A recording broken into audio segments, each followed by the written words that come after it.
नमस्कार, मी पंजाब डक हवामान अभ्यासक मुक्काम पोस्ट गुगळी धामणगाव तालुका सेलू जिल्हा परभणी सांगू इच्छितो। राज्यात आता जवळपास 28 जानेवारी पर्यंत दिवसा देखील थंडी वाजायला सुरुवात होईल, म्हणजे दिवसा गार लागायला सुरुवात होईल, म्हणून हा अंदाज लक्षात घ्यायचा। राज्यात 16 जानेवारी पासून ते 28 जानेवारी पर्यंत हवामान कोरडं राहणार आहे, म्हणून हा अंदाज लक्षात घ्यायचा। रात्रीच्याला खूप थंडीची लाट राहणार आहे, थंडी जास्त वाढणार आहे, पारा जवळपास काही काही ठिकाणी 10, 11, 12, 13 पर्यंत येणार आहे, म्हणून ही अंदाज लक्षात घ्यायचा।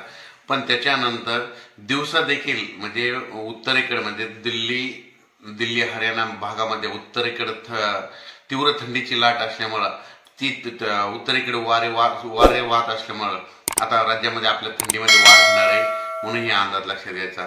परत राज्यात जर अचानक वातावरणात बदल झाला तर लगेच एक मेसेज दिला जाईल। पण राज्यामध्ये आता 28 जानेवारी 2024 पर्यंत हवामान कोरडं राहणार आहे, पाऊस काही येणार नाही, त्याच्यामुळे काही चिंता करायची गरज नाही।